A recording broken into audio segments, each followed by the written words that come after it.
I posted something at glennbeck.com that I seriously, unless you're driving, I want you to stop everything you're doing and go to glennbeck.com right now and watch. Then I want you to tweet it or Facebook it and ask everyone you know to do the same. The Mesopotamians didn't believe in good and evil. They didn't think that there was a force of evil. And there's a lot of Americans that don't believe that there is a force of evil. I happen to. But the Mesopotamians, their concept of good and evil was health and illness, and that you wanted to stay away from things because you could catch that illness, you could catch that evil, and you would be in a state of decay.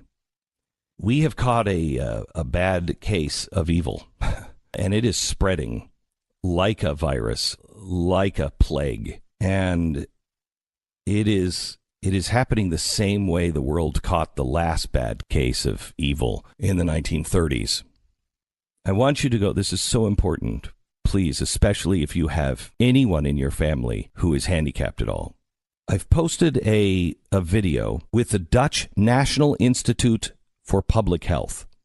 And what they have done is they have put together a little video with a guy who has Down syndrome. Right now, we are talking about early testing to abort every child with Down syndrome. In Iceland, Reykjavik is the first place on earth to have a 0 birth rate of Down syndrome. And it's all because of abortions. They do early testing, and then they abort any child with Down syndrome. I do not wish anyone to be born with a deformity or born with Down syndrome. However, if you have ever spent any time around anyone with Down syndrome, I'm telling you right now, and excuse the expression, but it is appropriate. If you have been around people with Down syndrome, you will recognize quickly you are retarded, not them. Their spirit and their joy and what they bring to humanity is beyond anything that any of us will ever bring to humanity. So there is this push now to eradicate. And the Dutch National Institute for Public Health, in this video, they have one of their scholars, their number crunchers, and they have another gentleman, like a reporter, who is standing there with a man with Down syndrome. And he is listening to this, but I don't believe he fully understands what is happening here. He is seeing that he costs a lot of money. That it costs the National Institute of Health, it costs the average taxpayer a lot to keep him going. And he realizes, wow, I'm pretty special. I'm expensive. That's not the case they're making. They're making the case that people like him should be eliminated. Stu, can you translate a little bit? I'm going to play this video and just read the back and forth on the screen. Go ahead and roll this video, please. 40,000 euro per year, approximately, per downer. They're calling them downers. Yes, per person. So they cost us, as a society, 48,000 euros per year. And the down person says, wow, that's a considerable amount, but is it high compared to normal persons? Well, you can calculate that by taking the big number, $90 billion. Euros, and divide this amount by the number of citizens in the Netherlands. And there are approximately 17 million, and that will give you approximately an amount of 5,000 euros per year per person. So you could say that the Down syndrome person is 10 times as expensive than we are. Those expenses are indeed 10 times as high. Are you a valuable man? And he said, yes, I had not expected that. The Down syndrome person in the video says, yes, I had not expected that. So they're sitting there telling him he's way too expensive to support. And he's smiling back. This is... God, it is revolting. Mankind has caught the same disease it caught in the early 20th century, and it is the same kind of mentality that we can make, the Uberman, that we can get rid of all of man's flaws through technology. Back then, we couldn't do it. We can now. But it still involves killing. It still involves killing those with Down syndrome while they're in the womb. How do you put a price tag on a human being? How do you not see the value? We are in this time once again where it's all about the collective. We have to think alike. We have to act alike. We have to agree on everything. No, that's not what made the world the world. What made the world is we all think differently. We all have different talents. We all have different points of view. It's the grind that sharpens us. If you're not being ground, people are trying to take all pain away. And I understand. I really understand. I don't want to, I have a child of special needs.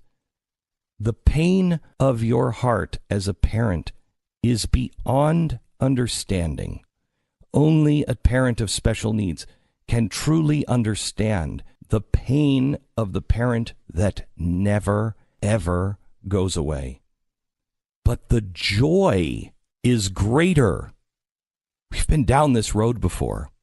And it was the Dutch that were really on the cutting edge of euthanasia, killing the handicapped. He goes on in this to say, the only other class that cost us anywhere near this are the old, that, once they have to be taken care of all the time, they can't just go to the doctor and get a pill. Then they really start to grind on the finances of the country and start costing the taxpayers. Well, what did Germany first do? They killed the handicapped, and then they killed the incurables. They killed the elderly. Anybody who was costing too much money. We are not in a financial panic yet, but I warn you, we are coming to one. And when we do, if we don't know what is true, if we don't know what life means, we are creating artificial life, super intelligent artificial life right now. And they're debating on how to somehow or another keep it in a cage so it doesn't end up killing all of us. How could we possibly teach artificial life the meaning of life and that they should protect humans and never turn against humans when we don't value all life ourselves? Oh, that I had the voice of an angel. If I could shake the earth to wake people up. But it doesn't work that way. My job is to warn you. My job is to show you what's happening and bring you perspective from my point of view. I've taken my job seriously, perhaps too seriously at times, for a long time. And I am warning you with everything in me. Please, please, please get all of the lies out of your own life. Please do not just listen to the things that reconfirm your worldview. Please do the things that make you uncomfortable so you can learn the other side and you can understand the other side. Because the only way you can defeat the other side is if you know it. Please, if you don't believe in evil, at least treat it like a nasty virus like the Mesopotamians did. Because the world is catching a killer flu. It is a plague, and it almost wiped decency and kindness and humanity. It almost wiped it off the face of the earth. But there was one group of people that stood, that had the resources and the power. And that was the new world rushing over to save the old world. That was us. We don't have the power. We don't have the money. We are not together. We don't even know what's true anymore. We will throw ourselves in the arms of Putin if he reaffirms our worldview. Please go to glennbeck.com today and watch this video and share it with as many people as you can. Find ways to make this go viral. Please wake people up to the road on which we are currently traveling.